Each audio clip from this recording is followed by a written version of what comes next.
Hello students, આનાથી આગળના લેક્ચરમાં આપણે આપણું જે પ્રકીર્ણન સ્વાધ્યાય છે 11 ચેપ્ટરનું એ સ્ટાર્ટ કર્યું હતું, રાઈટ. અને એમાં કેટલાક સમ્સ જે છે આપણે જોયા હતા, રાઈટ. સો આઈ હોપ કે બધા જ સમમાં તમને પ્રોપરલી ખ્યાલ આવ્યો હશે, રાઈટ. આજે આપણે એમાં જ થોડાક આગળ વધીને બીજા કેટલાક સમ્સ જે આપણા બાકી છે પ્રકીર્ણન સ્વાધ્યાયના એ કમ્પ્લીટ કરીશું, રાઈટ. સો જોઈએ આપણે ક્વેશ્ચન નંબર 13 થી. તો શું કહે છે ક્વેશ્ચન નંબર 3 માં કે એક બિંદુ આપ્યું છે, એમાં પછી પસાર થતું અને બે સમતલોને લંબ હોય તેવા સમતલનું સમીકરણ શોધો, રાઈટ. તો હવે નોર્મલી આપણે આના રિલેટેડ એક સમ જે છે પહેલા બી જોયો તો પ્રૂફ વાળો હતો, રાઈટ. પણ નોર્મલી તમને ખબર છે કે કોઈ પણ બિંદુમાંથી પસાર થતા સમતલનું સમીકરણ છે કેવા ટાઈપનું હશે, રાઈટ. કે કોઈ બિંદુમાંથી પસાર થતા અને કોઈ સમતલને લંબ હોય એવા સમતલનું સમીકરણ જે છે એ આપણાને ઓલરેડી ખબર છે, રાઈટ. તો એનો જ ઉપયોગ કરીને આપણે જ્યારે એનું કાર્ટેશિયન સ્વરૂપ લખીશું તો આપણને આવું કંઈક મળશે. આપણે જોયું હતું a બ્રેકેટમાં x minus x1 plus b બ્રેકેટમાં y minus y1 plus c બ્રેકેટમાં z minus z1 is equals two 0. તો અહીંયા આપણી પાસે x1 y1 z1 તો છે જ, -1 3 અને 2. ખાલી આપણે શોધવાનું છે શું a b અને c. તો કઈ રીતે શોધીશું? તો આપણને કીધું છે કે આ જે સમતલનું સમીકરણ છે, રાઈટ, એ બાકીના બે સમતલો, રાઈટ, જે તમને આપ્યા છે ક્વેશ્ચનમાં એને લંબ છે, રાઈટ. તો આપણે શું કરીએ કે આ જે સમતલ છે આ સમતલને લંબ હોય તો આપણે આ સૂત્રનો ઉપયોગ કરી શકીએ, a1 a2 plus b1 b2 plus c1 c2 is equals two 0. અને એ બંને ઉપયોગ કરશો તો તમને બીજું સમીકરણ મળશે. અને એવી જ રીતે આ જે સમતલનું સમીકરણ છે આ સમતલને બી લંબ છે, રાઈટ. એટલે તમને ત્રીજું સમીકરણ મળશે. અને હવે તમને ખબર જ છે કે બે સમીકરણ છે, ત્રણ અચળાંક છે, આપણે ચોકડી ગુણાકારની રીતે એને ઉકેલીશું તો તમને a b અને c ની કિંમત મળશે. અને a b અને c ની જે બી કિંમત મળે એને પાછી તમારે સમીકરણ 1 માં મૂકી દેવાની, રાઈટ. અને સમીકરણ 1 માં મૂકી દેશો એટલે તમને જે માંગેલ સમતલનું સમીકરણ છે મળી જશે, રાઈટ. તો જસ્ટ ઇઝી કેલ્ક્યુલેશન છે, વચ્ચેના જે સ્ટેપને કેલ્ક્યુલેશન છે તમારે દરેક સમમાં હોમવર્કમાં કરવાના છે, રાઈટ. હું જસ્ટ અત્યારે તમને ઓવરવ્યૂ આપી રહી છું કે કઈ રીતે તમારે દરેક સમ જે છે કરવાના છે, રાઈટ. તો આ વાત થઈ ગઈ ક્વેશ્ચન નંબર 13 ની. નેક્સ્ટ આપણે જોઈએ ક્વેશ્ચન નંબર 14. તો શું કહે છે ક્વેશ્ચન નંબર 14 માં કે બે બિંદુઓથી એક સમતલનું સમાન અંતર છે એવું તમને કીધેલું છે, તો p નું મૂલ્ય શોધો. હવે તો કે સમતલનું સમીકરણ આપેલું છે ને તમારી પાસે અંતર સૂત્ર છે કે કોઈ સમતલથી બિંદુનું અંતર તમારે શોધવું હોય તો શું છે r dot n minus d divided by n નું માન. હવે તમારી પાસે સમતલનું સમીકરણ છે તો n અને d તો તમને મળી જાય. શું હશે? 3i cap plus 4j cap minus 12k cap અને d is equals to -13, right. તો હવે તમારે શું કરવાનું? તો કે બંનેમાં તમારે ખાલી શું જોઈશે? n છે તમારી પાસે, d છે, ખાલી શું જોઈશે? r. તો r જે છે તમારા શું હશે? તો કે જે બિંદુથી સમતલનું અંતર એટલે બિંદુ, રાઈટ. તો ફર્સ્ટ કેસમાં તમારું r જે છે સદિશ r જે છે શું થઈ જશે? તો કે i cap plus j cap plus pk cap, right. અને d2 માટે શું થઈ જશે? તો કે -3i cap plus 0j cap plus k cap. અને બાકીની વસ્તુ તો એઝ ઇટ ઇઝ રહેશે. તો હવે r n અને d બંનેમાં તમારી પાસે છે, રાઈટ. તો એકને તમે કહી દો d1, રાઈટ, એક અંતરને તમે કહી દો d1 અને બીજાને તમે કહી દો d2. તો તમારે ખાલી શું કરવાનું? સૂત્રમાં કિંમતો મૂકવાની અને તમને કીધું છે કે બંને અંતર સરખા છે તો લાસ્ટમાં તમારે શું લઈ લેવાનું? d1 is equals two d2, right. અને પછી તમે સમીકરણ ઉકેલશો, અહીંયા માનાંક છે તો પ્લસ એન્ડ માઇનસ બંને સાઇન લેવાની એ ધ્યાનમાં રાખજો, રાઈટ. ઇક્વાલિટી લઈને બંને સમીકરણ ઉકેલશો તો તમને ઇઝીલી આન્સર જે છે એ મળી જશે. ઓકે. તો આ રીતે તમારે ક્વેશ્ચન નંબર 14 જે છે કરવાનો છે. નેક્સ્ટ આપણે જોઈએ ક્વેશ્ચન નંબર 15. તો શું કહે છે? બે સમતલના છેદ બિંદુમાંથી પસાર થતા અને x અક્ષને સમાંતર સમતલનું સમીકરણ શું? તો આ ટાઈપના દાખલા આપણે ઓલરેડી પ્રીવિયસ લેક્ચરમાં કરેલા છે કે બે સમતલના છેદ બિંદુમાંથી પસાર થતા સમતલનું સમીકરણ, રાઈટ? તમને ખબર જ છે કેવું હશે. પહેલા સમતલનું સમીકરણ પ્લસ લાંબડાની જોડે ગુણાકારમાં બીજા સમતલનું સમીકરણ, અને પછી તમારે એને સિમ્પ્લિફાય કરશો તો સમીકરણ 1 મળશે. અને હવે એ જે સમતલ છે x અક્ષને સમાંતર છે તો તમારું r શું થઈ જશે? એનો y અને z આમ 0 થઈ જશે. દેટ મીન્સ કે i cap plus 0j cap plus 0k cap. હવે r છે તો r ને પાછું તમારે સમીકરણ 1 માં મૂકીને સોલ્વ કરશો એટલે ફરીથી તમને તમારું જે સમતલનું સમીકરણ છે મળી જશે, રાઈટ? લાંબડાની વેલ્યુ મળશે અને લાંબડાની વેલ્યુ પાછી તમે સમીકરણ 1 માં મૂકશો એટલે તમને માંગેલા સમતલનું સમીકરણ જે છે મળી જશે, રાઈટ? તો ઓલરેડી આપણે આ ટાઈપના સમ્સ કરેલા છે, તો એ જ રીતે તમારે આ સમ બી કરવાનું છે. ઓકે, નેક્સ્ટ ક્વેશ્ચન જોઈએ. તો નેક્સ્ટ ક્વેશ્ચનમાં તમને શું કીધું છે કે O એ ઉગમ બિંદુ હોય અને P ના યામ 1, 2 અને -3 હોય તો P માંથી પસાર થતા અને OP ને લંબ સમતલનું સમીકરણ શોધો. હવે આના માટે આપણે ફિગર જોઈએ. તો શું કહે છે કે ઉગમ બિંદુથી તમને ઉગમ બિંદુ આપેલું છે, રાઈટ? તો તમને શું કીધું છે? ઉગમ બિંદુ O હોય અને P ના યામ આપેલા છે, તો P માંથી પસાર થતું હોય અને OP ને લંબ હોય એવું સમતલ, રાઈટ? તો આ શું છે? તો કે P માંથી પસાર થતું હશે સમતલ આવું અને OP ને લંબ હશે. તો આ સમતલનું સમીકરણ જે છે આપણે શોધવાનું છે, રાઈટ? તો સમતલના સમીકરણ માટે આપણાને કઈ વસ્તુ જોઈએ? તો સૌથી પહેલા તો આપણાને ખબર છે કે કોઈ બિંદુમાંથી પસાર થતું અને કોઈ રેખાને લંબ સમતલનું સમીકરણ કેવું હશે? તો કે r - a dot n = 0. તો હવે આપણે અહીંયા r તો એઝ ઇટ ઇઝ રાખીએ છીએ x y z, a અને n ના યામ શોધવાના છે એટલે કે એ બે સદિશ શોધવાના છે, રાઈટ? તો n એટલે શું હોય? તો કે આપણું જે સમતલ છે એને લંબ સદિશ. તો અહીંયા OP જે છે એ આપણા સમતલને લંબ જ છે, રાઈટ? તો જે OP છે એ શું થઈ જશે? અભિલંબ થઈ જશે, રાઈટ? એટલે કે તમારે શું કરવાનું?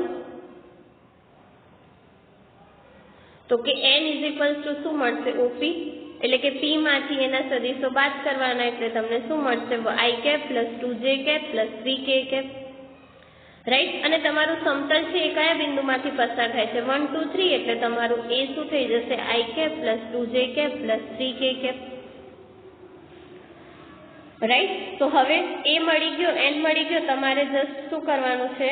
સમીકરણમાં કિંમતો મૂકશો એટલે ફાઇનલી જે તમારું સમતલનું સમીકરણ છે એ તમને મળી જશે, રાઈટ? તમારે જસ્ટ તમને ધ્યાનમાં હોવું જોઈએ કે એક બિંદુ, રાઈટ, કોઈ પણ એક બિંદુમાંથી પસાર થતું હોય અને કોઈ સમતલને કોઈ રેખાને કે અભિલંબ રેખાને લંબ હોય એવા સમતલનું સમીકરણ કયા ટાઈપનું હોય, રાઈટ? તો આ વસ્તુ તમારે ખાલી ધ્યાનમાં રાખવાની છે.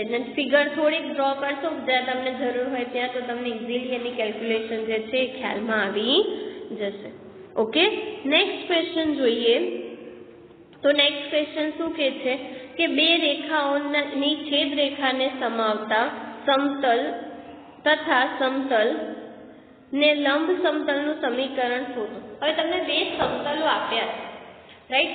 બે સમતલોની છેદ રેખાને સમાવતું હોય એવું અને બીજું એક સમતલ આપ્યું છે એને લંબ હોય એવા સમતલનું સમીકરણ આપણે મેળવવાનું છે, રાઈટ? તો આવા કેસમાં આપણે શું કરવાનું છે? તો કે સૌથી પહેલા તો આપણે મેળવવાનું શું છે?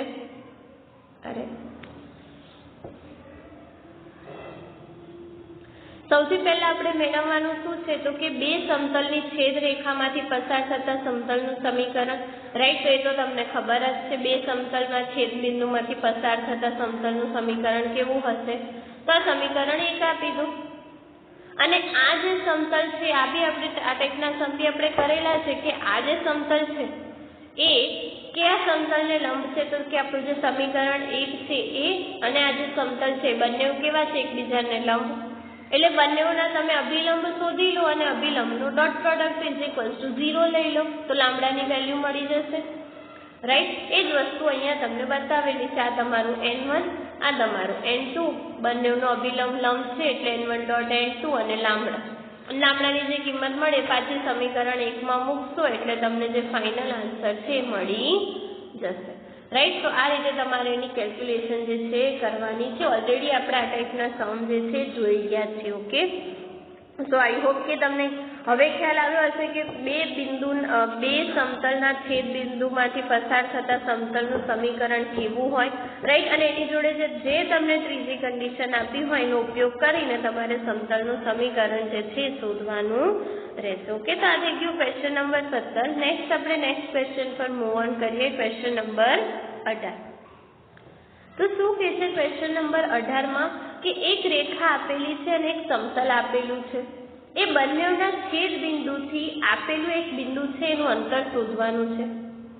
-1, -5 અને -10. તો આને બી એક આકૃતિથી સમજીએ તો તમારા માટે સમજવું ઈઝી થઈ જશે કે ધારો કે આ રેખા છે અને આ સમતલ છે, એ બંનેનું છેદ બિંદુ P છે. તો આ છેદ બિંદુથી કોઈ બિંદુ તમારી પાસે છે, ધારો કે A, -1, -5, -10, એનું અંતર શોધવાનું છે. એટલે કે ઇન શોર્ટ તમારે AP શોધવાનું છે, રાઈટ. ખ્યાલ આવે છે? એક રેખા અને સમતલના છેદ બિંદુથી કોઈ બિંદુ આપ્યું છે -1, -5, -10, એનું અંતર તમારે શોધવાનું છે, રાઈટ. તો આ અંતર શોધવું આપણા માટે બહુ અઘરી વસ્તુ નથી. તમને રેખા અને સમતલના સૂત્રો આપ્યા છે ને આપણી પાસે એને રિલેટેડ ઘણા બધા રિઝલ્ટ છે. એનો ઉપયોગ કરીશું તો ઇઝીલી તમારે શું કરવાનું છે તો કે અહીંયા તમે જોશો આકૃતિમાં, રાઈટ, કે A ના યામ તમને આપેલા છે અને આપણે AP શોધવાનું છે તો P ના યામ શોધી દઈશું તો અંતર સૂત્રનો ઉપયોગ કરીને AP મળી જશે ને આપણે તો અંતર જ શોધવાનું છે, રાઈટ. સો P ના યામ જે છે આપણે શોધીશું તો P ના યામ જે છે કઈ રીતે શોધવાના થશે તો કે ઓબ્વિયસલી કે તમને રેખાનું અને સમતલનું સમીકરણ આપ્યું છે, રાઈટ. તો આપણે લઈ લઈએ કે ધારો કે બંનેનું છેદ બિંદુ P X Y Z છે. તો P જે છે રેખા L ઉપર હશે અને રેખાનું એ કોઈ બિંદુ હશે તો P X Y Z ના યામ શું થશે તો કે 2 + 3 lambda -1 + 4 lambda and 2 + 2 lambda.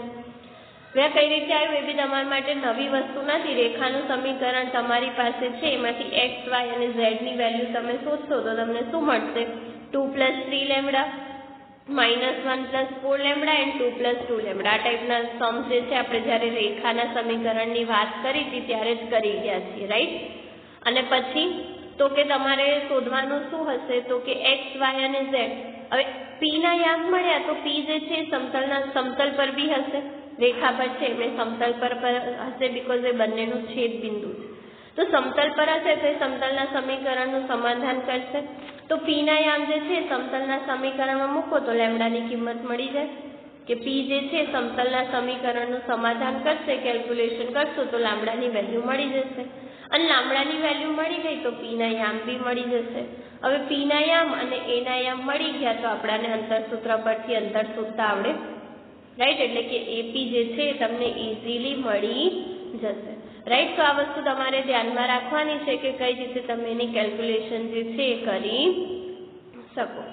Okay, so just તમારે ફિગર ધ્યાનમાં રાખવાની અને એને રિલેટેડ જે બી કેલ્ક્યુલેશન કરવાની થાય એ કરવાની.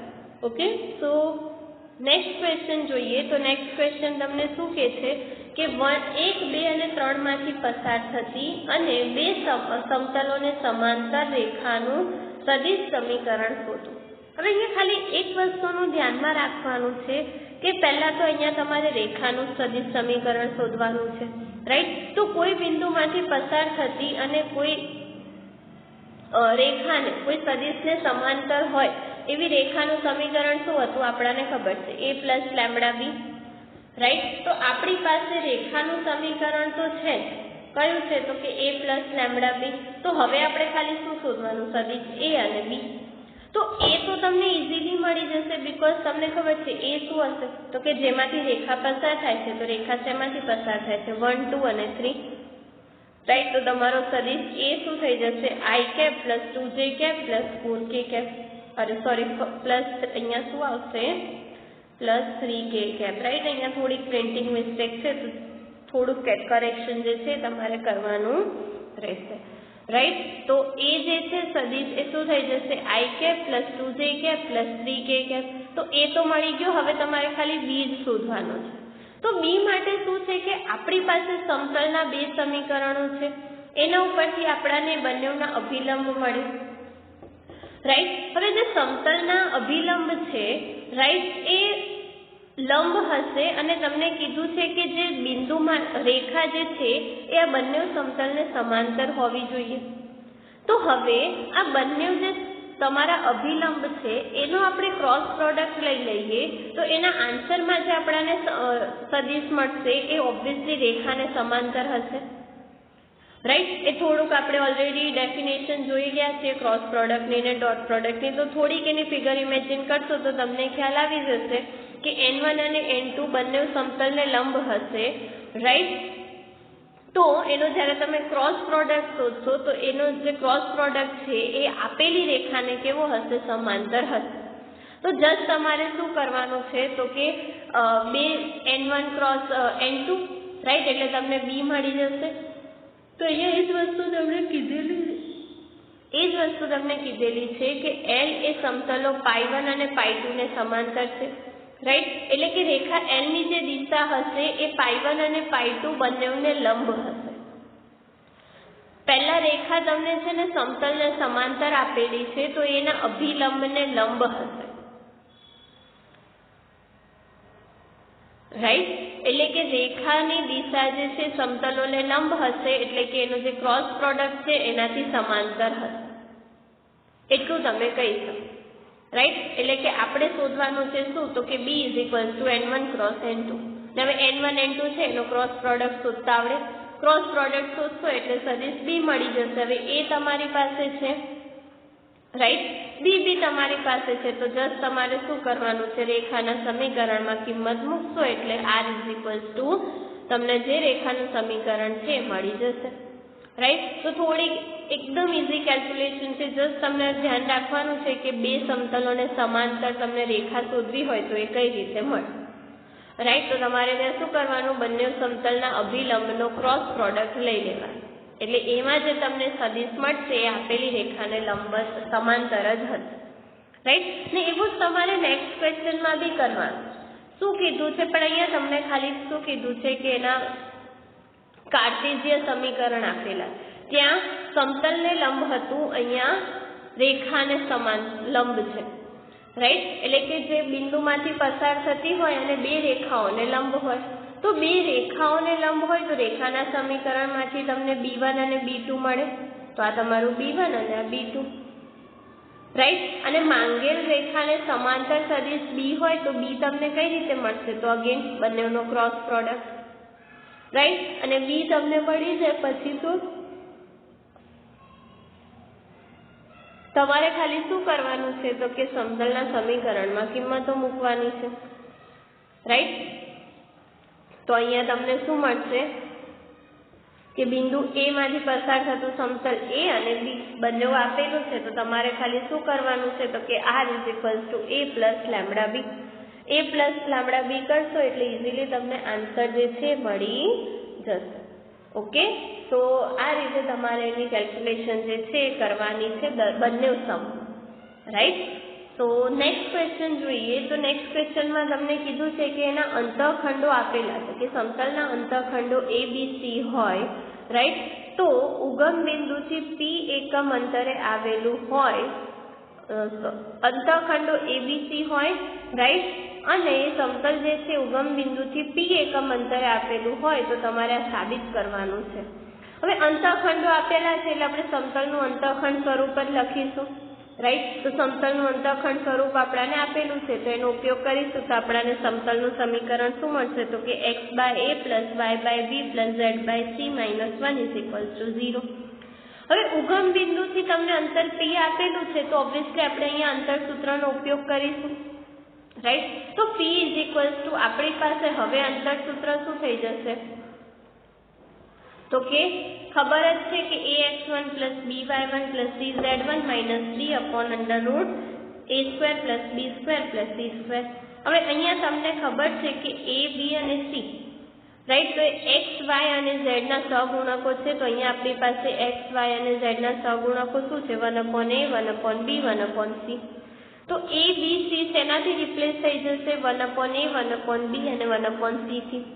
x1 y1 z1 ઉગમ બિંદુ છે એટલે શું થઈ જશે? 0 0 0, રાઈટ. અને d એટલે કે તમારું સમતલના સમીકરણમાં અંતર કેટલું છે? તો કે 1, એટલે કે અહીંયા શું થઈ જશે? -1. હવે બધી કિંમતો તમારી પાસે છે એને જસ્ટ સમીકરણમાં મૂકશો, રાઈટ. એટલે તમને જે p² સમતલના સમીકરણમાં મૂકશો અને બંને બાજુ વર્ગ કરશો એટલે તમને જે રિઝલ્ટ સાબિત કરવાનું છે મળી જશે, રાઈટ. તો સિમ્પલ કેલ્ક્યુલેશન છે જે તમારે કરવાની છે. ઓકે, તો આ રીતે તમારે ક્વેશ્ચન નંબર 21 જે છે એનું રિઝલ્ટ સાબિત કરવાનું છે. નેક્સ્ટ બે ક્વેશ્ચન આપેલા છે તમને 22 અને 23. તો એમાં તમારે જે MCQ આપેલા છે તો એ તમારે હોમવર્કમાં કરવાના છે. ઓકે, તો અહીંયા આપણું જે ચેપ્ટર નંબર 11 છે ત્રિપરિમાણીય ભૂમિતિ એ કમ્પ્લીટ થાય છે, રાઈટ. તમને કોઈ પણ સમમાં કોઈ પણ ડાઉટ હોય તો તમે મને કોઈ બી ટાઈમે પૂછી શકશો, રાઈટ. તો આ જે સ્વાધ્યાય છે તમારે નોટબુકમાં લખીને કમ્પ્લીટ કરવાનો છે, રાઈટ. તો નેક્સ્ટ વિડીયોથી આપણે લોકો આપણું જે 5મું ચેપ્ટર છે સાતત્યતા અને વિકલનીયતા એની વાત કરીશું. બટ એના પહેલા એક તમારે નાનકડા સમ્સ કરવાના છે, રિવિઝન કરવાનું છે. ઇન શોર્ટ કે ઓલરેડી આપણે 11 ચેપ્ટરમાં લક્ષ અને વિકલન જોઈ ગયા, રાઈટ. તો 13મું ચેપ્ટર જે છે 11th સ્ટાન્ડર્ડનું એ તમારે આખું ફરીથી રિવાઇઝ કરવાનું છે, રાઈટ. તો એની ફોર્મ્યુલા તમને યાદ હશે તો સાતત્યતા અને વિકલનીયતા જે છે તમે ઇઝીલી કરી શકશો, રાઈટ. તો અગેન એ બધી ફોર્મ્યુલાને એક વખત રિવાઇઝ કરી લેજો, રાઈટ. તો નેક્સ્ટ વિડીયોથી આપણે લોકો એને સ્ટાર્ટ કરીએ તો તમને બેઝિક કોન્સેપ્ટ જે છે ઓલરેડી ખ્યાલ હોય. ઓકે, સો નેક્સ્ટ વિડીયોમાં આપણે 5th ચેપ્ટર સ્ટાર્ટ કરીશું. Till then, thanks.